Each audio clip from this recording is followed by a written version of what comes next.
Hello and welcome to this video. In this video we are going to be reacting to a video by Environmedia, a video about Ireland. So yeah, this is a video that was published in, the 20th of April 2022, so it's a while ago, but let's see how accurate it is, and maybe it'll be fully accurate, so let's dive in. Ireland is unique.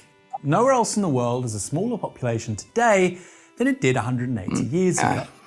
So what exactly happened? Take a look at this graph. It shows the populations of England, Wales, Scotland and Ireland in 1841. England has 14.8 million people. Ireland is over half its size with 8.1 million people. Today, England has a population of 56 million, while Wales and Scotland have tripled and doubled respectively. And then there's Ireland, whose population, both north and south, stands at just 6.5 million.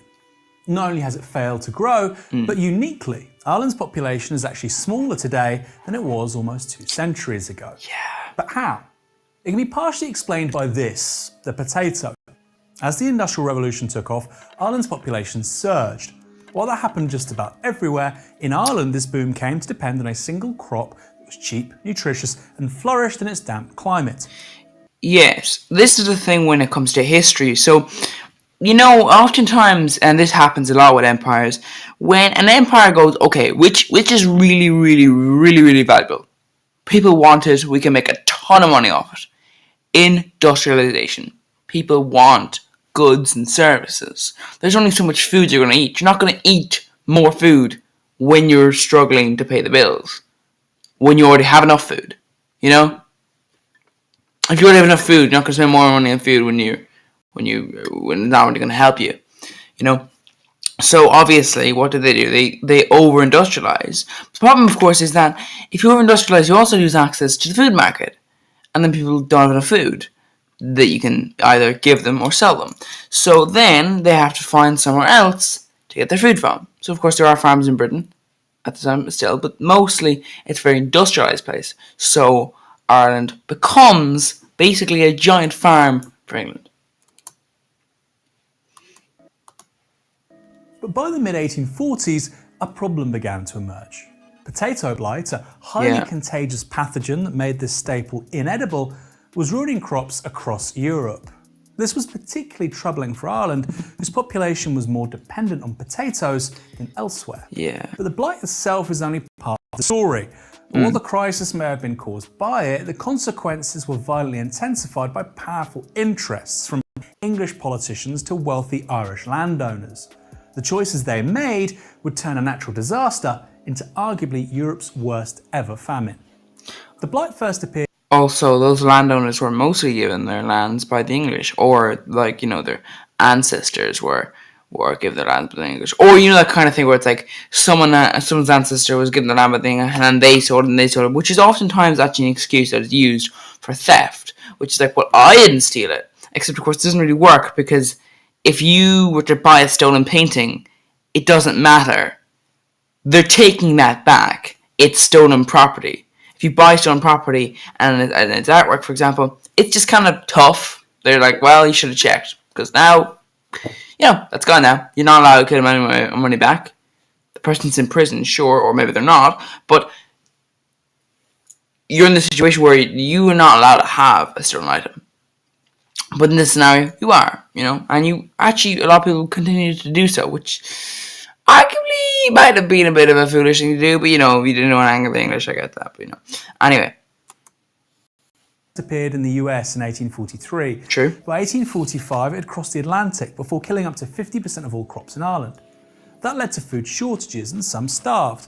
But the government of Robert Peel enacted relief measures that helped to keep the number of deaths relatively low. For example, they imported corn, set up a relief commission and created a public works project. Interesting fact about that corn, they didn't cook it for you. That's right. They gave people corn and were just like, yeah, Trevelyan, sure, thank you. How are we going to eat this now? Because we have to cook it, right? But of course people didn't even know they had to cook it. So what they did was they tried to eat it without cooking it. And, well, yeah, you can see how that turned out. So yeah, basically didn't cook the corn and didn't tell people how to cook the corn. So even if they had the opportunity to, which most people wouldn't really, then they wouldn't have known to. So yeah, kind of a bit of a useless thing to do anyway. And a bit weird as well. Corn is not like, anyway. Program to provide employment. 1846, however, proved rather different. Now there was a total failure of the crop, while Peel, a Tory, was replaced by Lord John Russell, a Whig. He was a member of what would later become the Liberal Party. Russell's blind faith in free markets would quickly become a problem. In August, he declared his government would not interfere with the regular operations of merchants regarding food exports. So while the people of Ireland starved, businessmen were still exporting crops to England rather than distributing them at home. Yet for Russell, the free market was paramount. Even during a famine, it was wrong to interfere. That approach was also favoured by the civil service, in particular this guy. Yeah, this is the thing, and this is just a thing for all those people who love the empire and that are either English or stupid. So basically, here's the thing. If you want to argue about the civil service in England, while it was copied by a lot of countries, that was mostly so that they could have an excuse for dealings with the country. They could be like, well, look, we have a civil service similar to yours, we're not, that different to you, so come on, we can trade with you, even though we have gotten away from your grasp. And this is what Ireland did later on.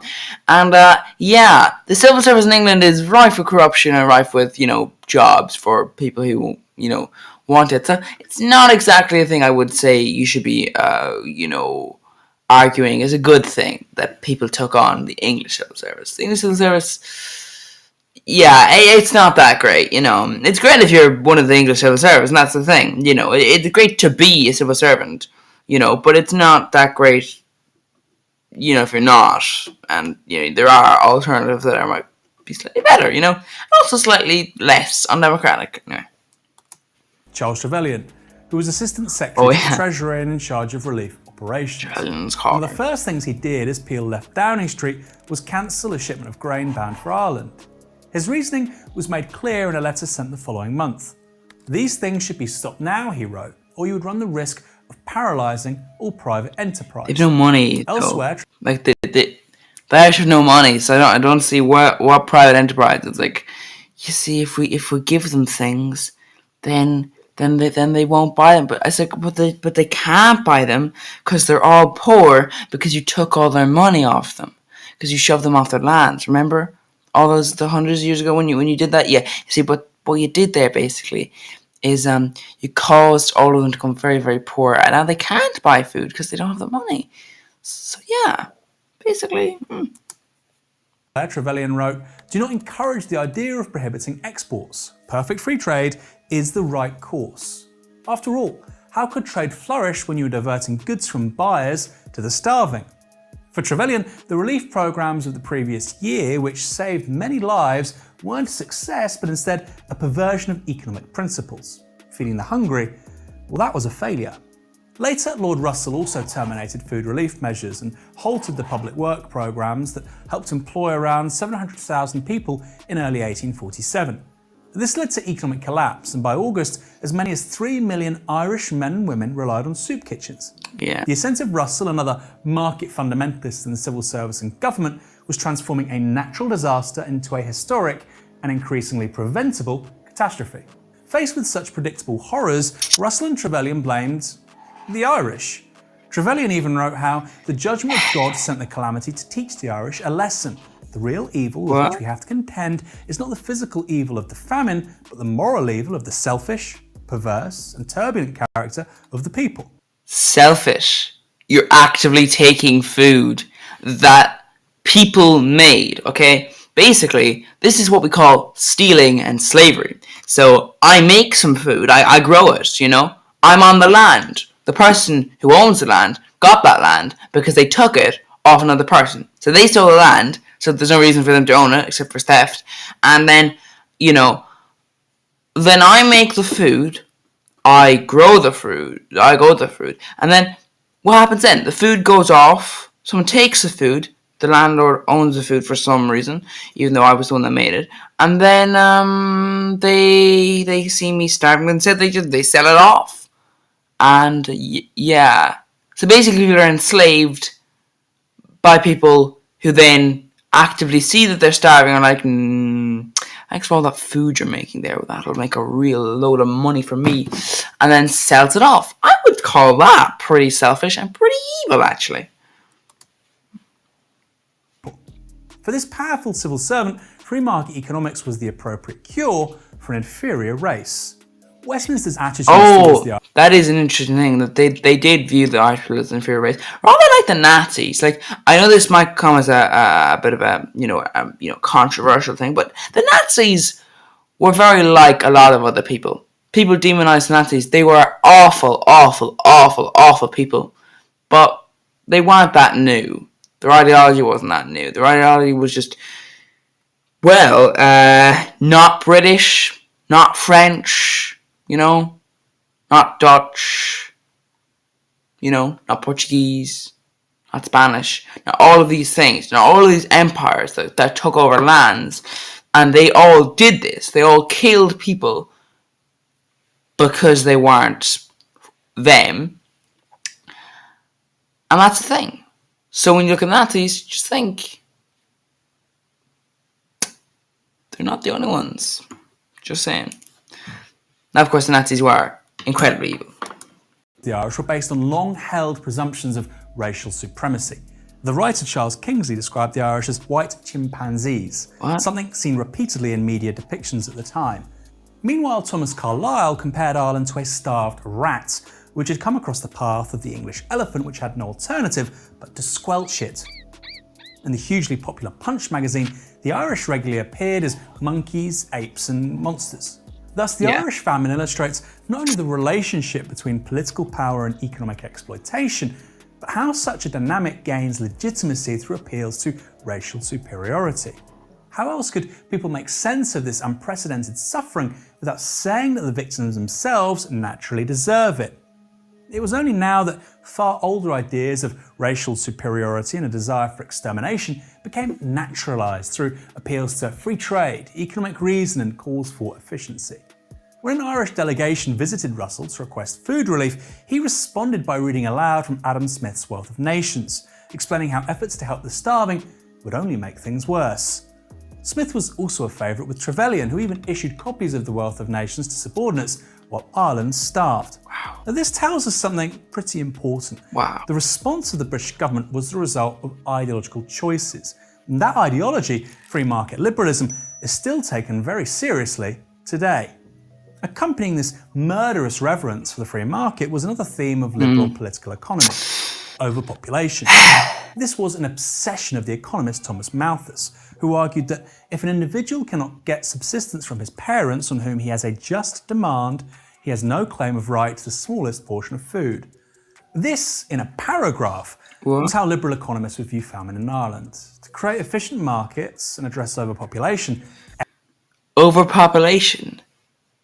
England now has over 60 million people in it, So, overpopulation, that's my cup to talk to you about. When people are struggling to,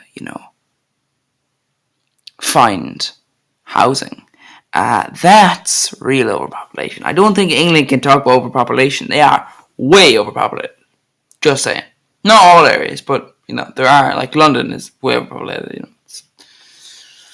not exactly, when you see how much of a price tag does location really add, it adds a ton.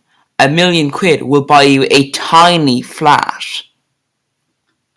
A tiny flat. Tiny. £1 million elsewhere, but a mansion. That's the thing. What does that tell you? Is that really adding that much? Or is that just, where else are you going to build? Because are you going to build in London? You're going to build in London? Because if you can't build, prices can only go up because, you have nowhere to go because there are only the things that are available. It's just shifting things around the place.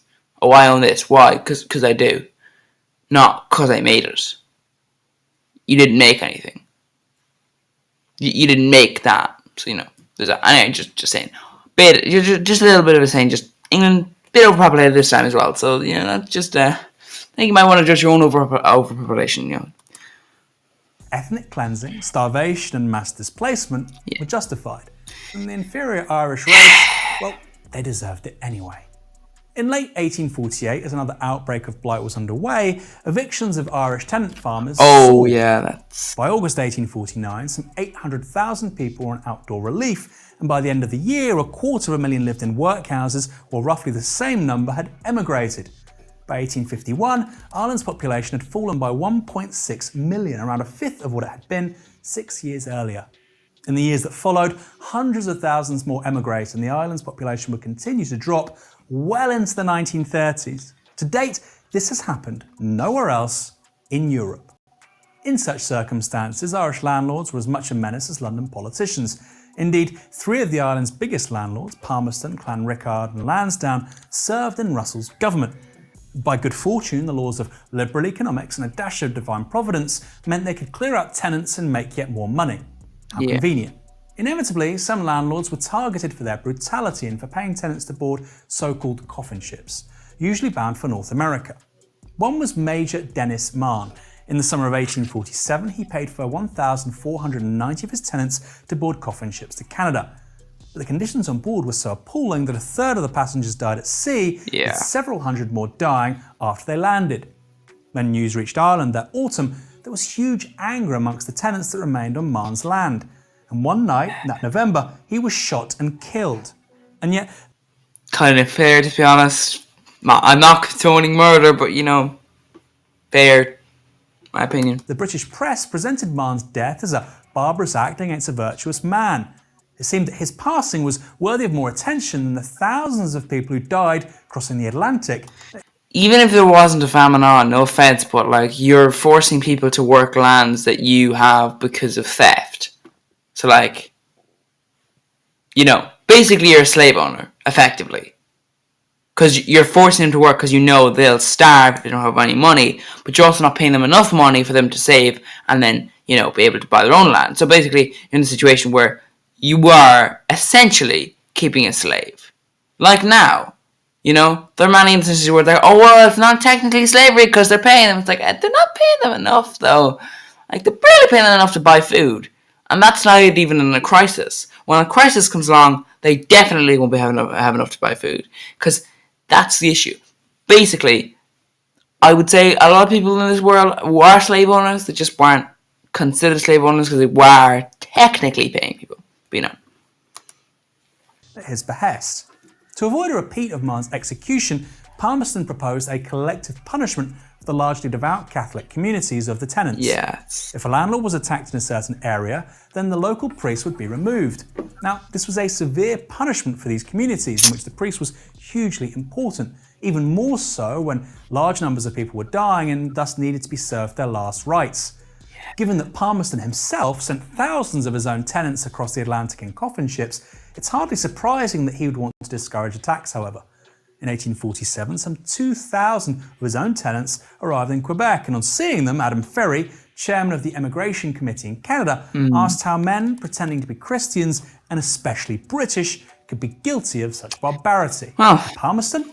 Well, he would become Prime Minister a little more than a decade later. Some British figures even openly called for genocide.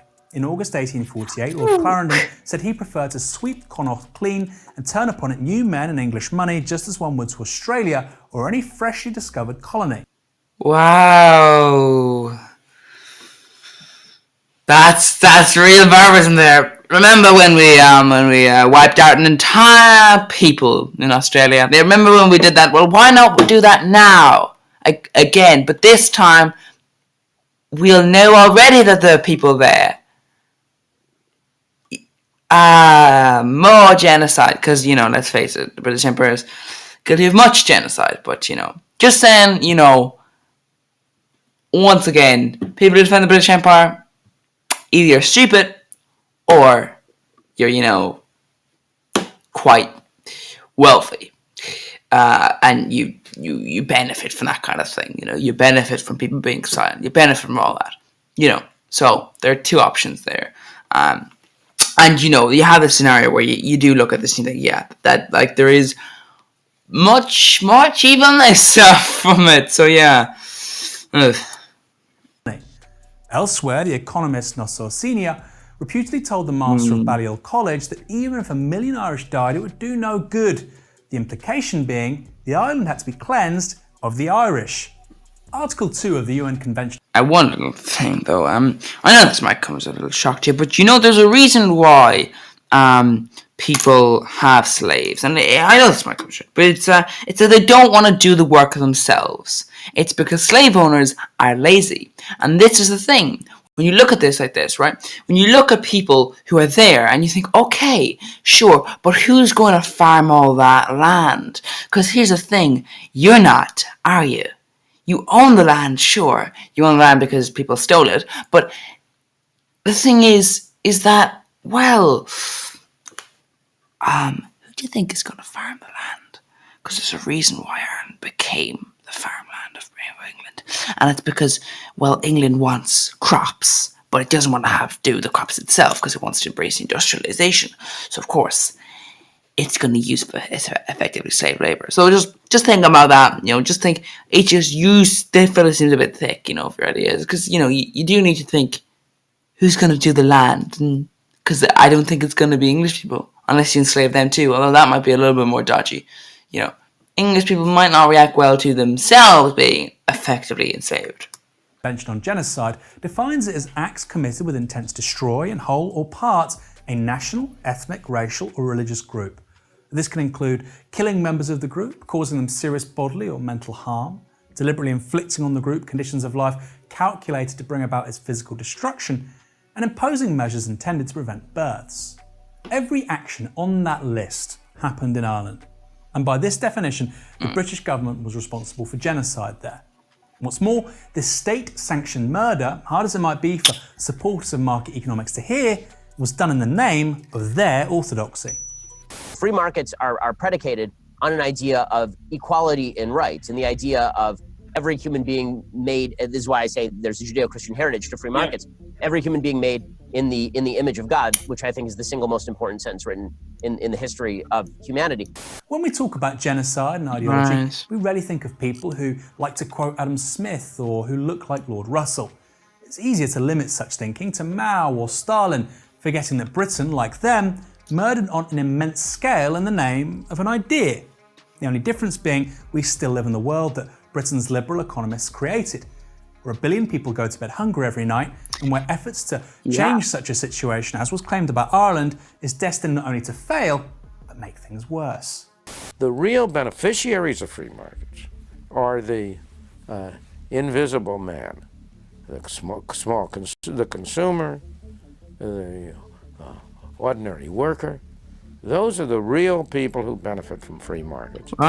Today, Ireland's population is still 25% lower. That's not how profits work, though. You see, basically, let's say I go ahead and I say, look, I have a product here I can sell you. It cost me 10 currency. Would you like to buy it for 20 currency? And you go, well, no, because I can get it for 10 currency. If I go, yeah, actually can't. Funny story. I actually own all of that. Well, me and my buddies, we own all of that stuff there. Slash, have connections to the people. So you can't actually get it. You have to have like a special relationship. So this is really free market, isn't it? It's where you can buy it from me and my cronies. That's not really a free market though, so just saying, if you can't buy it from the people who made it, and those people are being exploited, like if you are an Amazon worker, for example, well, why can't I go to the Amazon worker and say, well, you're paid dirt cheap for your labor, why don't I buy this good off you? Because obviously, if you just factor in the amount of money it costs Amazon to make, so just filter out their share, then you go, okay, So this is the real price. So I'll buy it for that, will I? But you can't. So, Lower than it was 2 centuries ago. Now, this is a phenomenon that hasn't been repeated anywhere else on Earth. What's more, it happened right here, next to Britain. The country that gave the world the ideas and practices of modern capitalism enforced and exacerbated a famine right on its own doorstep. But that isn't a coincidence. Indeed, it was the inevitable consequence of those ideas being applied. The potato famine wasn't just caused by potato blight, but a new set of economic values coupled with political power and older ideas of racial superiority. In that respect, 1840s Ireland was a blueprint. Over the following century, the British Empire would repeatedly deploy the same dynamic. Yeah. All in the name of the same ideology, market capitalism, coming at a cost of tens of millions of lives. Mr. Biden, a quick word for the BBC. The BBC, I'm Irish.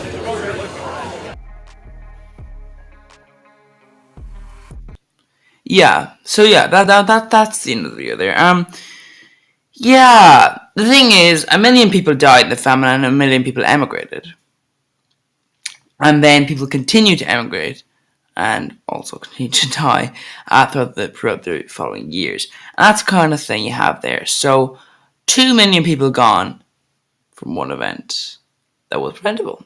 So yeah, this is the thing that oftentimes, does occur where you're like, well, and it does bring attention, of course, to two things, which is deliberately starving someone and slavery. So, these was effectively slavery at the time, paying someone dirt cheap so that they can, you basically, if you don't want a slave to die, obviously you have to feed the slave.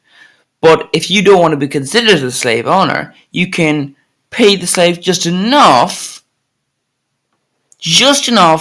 that they can buy food. But only enough. And only that. So you're telling them, well, you can't get that thing, because if you do, you won't eat. You literally cannot get anything but food. So you have to get to work and eat. To work, eat. To work, eat. To work, eat. To work, eat. You cannot, because we take up all your time, all you can do is eat and sleep. Eat, sleep, and work. So we only give you time to eat. We only give the money to eat. So effectively, you've created this kind of slave scenario where someone is effectively a slave and their owner does not have to consider themselves to own a slave. Yeah, so that's it. So this is Navarra Media. That's a little video from them. Please do go ahead and check out their channel. They've got some really good videos there, good news topics there. So go ahead, check out Navarra Media, and subscribe to them. I will leave their channel linked in the description. Thank you for watching the video. So, yeah.